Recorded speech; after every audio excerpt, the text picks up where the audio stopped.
Alors maintenant, on va voir un nouveau langage de programmation, le GraphSet. Pour la peine, j'ai créé une visu avec 2 switches et 2 lampes. Pour créer un nouveau GraphSet, clic droit sur application, ajoute un objet, programme, donc comme d'habitude. Moi je le nomme G7 pour GraphSet, comme ça je le reconnais. Et puis le langage de programmation, c'est un diagramme fonctionnel en séquence, SFC. Je l'ajoute et par défaut, vous voyez, il me met une étape et une transition. Pour l'exemple, je vais en rajouter 2 autres. Alors voilà, 3 étapes et 3 transitions. Ici, je vais vous montrer plusieurs méthodes pour faire fonctionner le GraphSet, mais le but c'est pas de tout mélanger. Choisissez une méthode et essayez de vous y tenir. Donc voilà, c'est pas un exemple à suivre, celui que je vais vous montrer, parce que je vais un peu tout mélanger. Dans l'init, en général, je mets pas grand chose, donc je la laisse vide pour l'instant. Et puis on va parler directement de la première transition. Ici, je peux directement écrire les conditions. Par exemple, les variables qui sont dans mapping, input 1, si cette entrée est activée, je passe à l'étape 0. Je peux aussi rajouter une condition, end, quoi? End input 2. Voilà. Il faut que les deux soient activés pour passer à la step 0. Ça, c'est une manière de faire, d'écrire directement ici, en texte, les conditions. Donc si je veux que ce soit l'un, soit l'autre, je peux mettre OR, et puis voilà, il y a plein de possibilités. Donc s'il y a beaucoup de conditions, ça va être un peu le chaos dans le GraphSet ici. Donc je peux déclarer ces conditions dans un ladder. Par exemple, PLCPRG ici. Alors, je vais déclarer une nouvelle variable, par exemple y1, et je vais le déclarer en variable globale. y1 dans variable globale, que je vais pouvoir aller chercher dans le PLCPRG. Je crée un nouveau réseau, insérer un réseau, une entrée, switch 1. Donc pour l'exemple, je vais m'aider de la visu. Donc je crée des variables de visu, switch 1 en... Est-ce que je le mets en global ou en local? Je vais le laisser en local pour l'instant. Il apparaît ici. Et ce switch 1, je veux qu'il m'active Y1.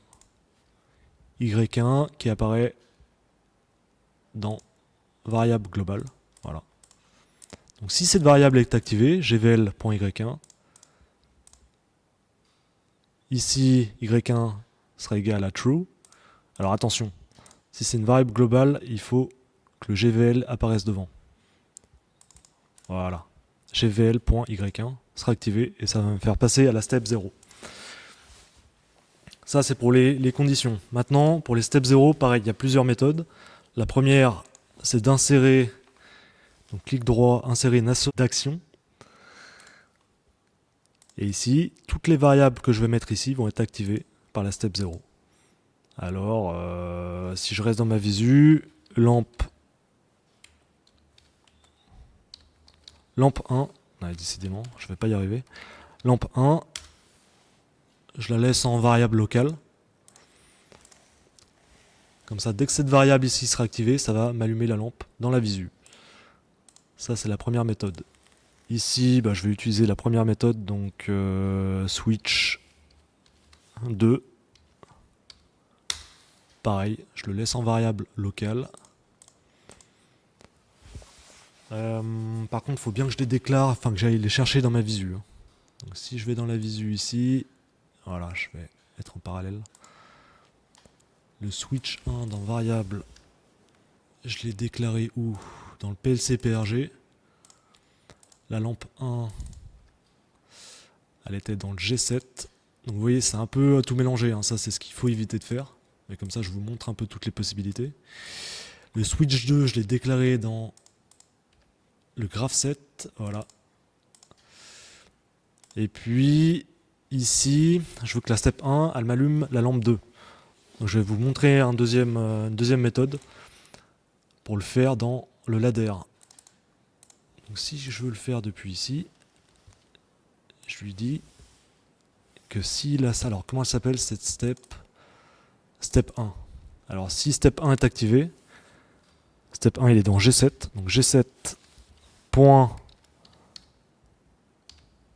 step 1, point X. Quand la... Comment dire? Quand l'étape ici sera activée, step 1, ce contact-là, il va se fermer. Et je veux qu'il m'allume la lampe 2. Donc, lampe 2, je ne l'ai pas déclaré, lampe 2. Ouais, je vais le faire ici alors.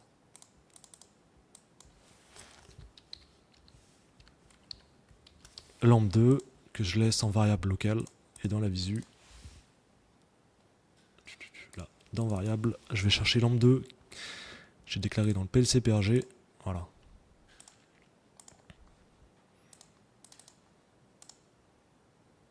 Et ici, ici, je peux très bien lui dire switch 1 pour repartir à 0. Alors, switch 1, voilà. Donc là, il met plcprg.switch 1 parce que le switch 1, je l'ai déclaré ici. Donc comme ça, il va le reconnaître. C'est pas une variable globale, c'est une variable locale. Donc si je veux aller la chercher dans un autre programme, il faut bien que je lui dise dans quel programme aller la chercher. C'est aussi une méthode. Alors pour le tester, en ligne, se connecter. On va voir si ça marche. Je reset tout, je recommence. Ici, c'est assez visuel. Ça m'indique bien que je suis à l'étape initiale. La visu n'apparaît pas parce que je suis en mode stop. Si je fais F5, voilà. Mes deux switches apparaissent. Est-ce que je peux afficher en plus le PLC-PRG? Ça serait pas mal. Ouais. On voit pas grand chose. Voilà. On va faire comme ça. Alors ici, la première condition, c'est que Y1 soit activé. Y1, j'ai dit que c'est le switch 1 qui l'a activé. Tac. Alors là, vous voyez que ça marche pas. Y1 est activé, par contre, ici, ça s'active pas. Alors pourquoi? Parce que dans main task, il y a uniquement le PLC-PRG qui fonctionne. Il n'y a pas le G7. Alors je dois me déconnecter et je glisse le G7 dans le main task et cette fois-ci ça devrait fonctionner. On va voir ça tout de suite. Voilà, tac. Mon switch 1 était déjà activé comme c'est un interrupteur. Donc Y1 s'est activé. Je suis passé à la step 0. Step 0, je lui dis directement dans le graph set d'allumer la lampe 1, ce qu'il a fait. Et maintenant, la condition pour aller à step 1, c'est d'enclencher le switch 2. Ici, switch 2, tac. Je passe à la step 1. Et cette fois-ci, j'ai utilisé une autre méthode, c'est-à-dire que dans le ladder, j'ai utilisé step 1 de graph set pour activer la lampe 2, ce qu'il fait dans la visu. Donc ça marche. Et pour revenir à l'étape initiale, il faut activer le switch 1 que j'ai déclaré dans le PLC-PRG. Donc je réactive le switch 1. Et il revient à l'étape initiale, mais là aussi, il a activé Y1 parce que Y1 dépend du switch 1. Du coup, ça marche. Et on voit bien que les transitions, elles s'activent, elles s'allument en bleu une fois qu'elles sont remplies. Voilà, à vous de choisir la méthode que vous préférez.